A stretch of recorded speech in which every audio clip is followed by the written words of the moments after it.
सुनो, मेरा एक काम करोगे? हाँ बोलो ना, क्या काम है? तुम ना पानी में डूब के मर जाओ, मेरे पास कल स्टोरी लगाने के लिए कुछ नहीं है। ऐसी कौन सी चीज है जिसे औरत साल में एक बार लेती है? साल में एक बार लेती है? हाँ, और तो और उसे इस्तेमाल करके फेंक देती है। हैं? पता नहीं। दोस्तों आप बताओ कमेंट में। दोस्तों, ज्वाइंट फैमिली में रहते हुए अपने पत्नी के लिए बाजार से कोई भी खाने का चीज लाना, जैसे पिज्जा, बर्गर, समोसा, बाजार से लाना और अपने पत्नी तक पहुंचाना, ये भी कोई बड़ा स्मगलर से कम नहीं है।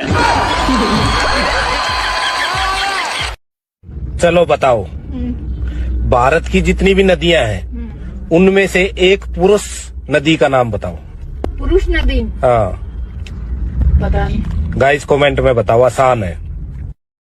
एक शादीशुदा आदमी अपनी कविता में कहा है, मांग भरने की सजा कुछ इस कदर पा रहा हूँ कि मांग पूरी करते करते मांग के खा रहा हूँ। पहले नानी दादी के घर बच्चे पैदा होते थे, इसीलिए वो बार बार नानी दादी के घर जाते थे। और आजकल के बच्चे अस्पताल में पैदा होते हैं, इसीलिए वो बार बार अस्पताल जाते हैं। अच्छा बताओ, ऐसा कौन सा फल है जिसे हम बिना धोए खा सकते हैं? ऐसा तो कोई फल नहीं है, हर फल को धो के ही खाना पड़ता है। नहीं, एक फल है ऐसा जिसको बिना धोए खा सकते हैं। दोस्तों आप बताओ कमेंट में। दोस्तों, चाय में गिरा हुआ बिस्कुट को दूसरी बिस्कुट से नहीं निकालना चाहिए, वरना जो हाथ में है वो भी चला जाता है। ठीक उसी प्रकार से अगर जीवन में एक पत्नी पहले से है तो दूसरी के चक्कर में नहीं पड़ना चाहिए, उसी से खुश रहिए, वरना जो हाथ में है वो भी जा सकती है।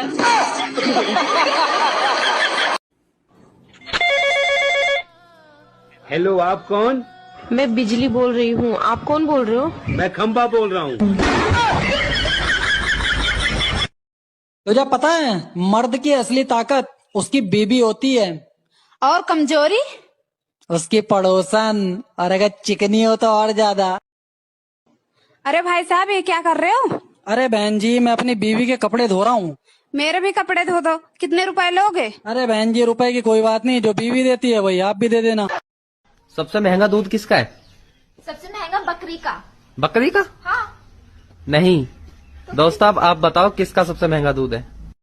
लड़कियां सलवार के नीचे क्या पहनती हैं? अरे हरामखोर, ऐसे सवाल पूछते होंगे, तुम्हें शर्म नहीं आती?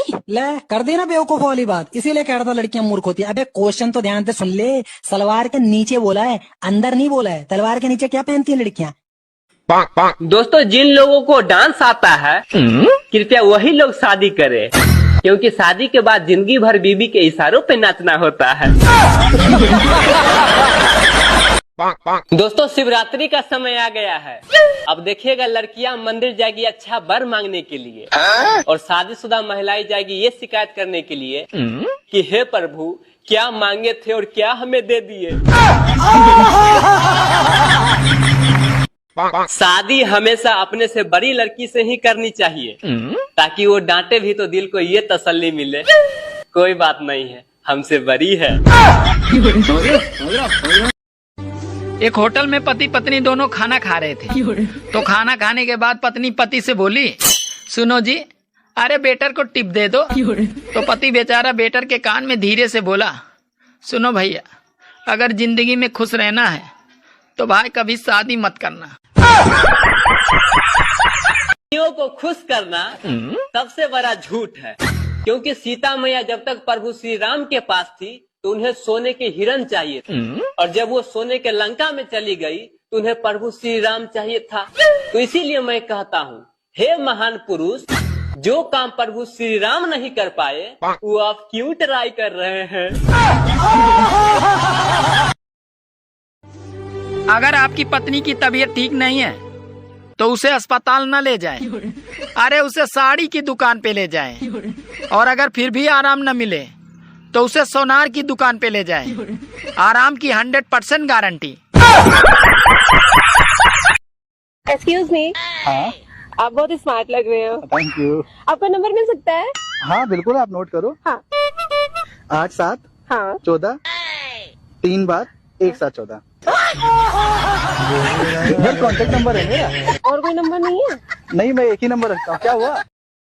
सुहाग रात के दिन दुल्हा ने दुल्हन की आंखों में किस करते हुए बोला कि तुम्हारी आंखें मोहब्बत की किताबें हैं। तो दुल्हन ने बोली, हाँ तू किताबों में ही उलझे रहो, नीचे लाइब्रेरी में तो आग लगी है।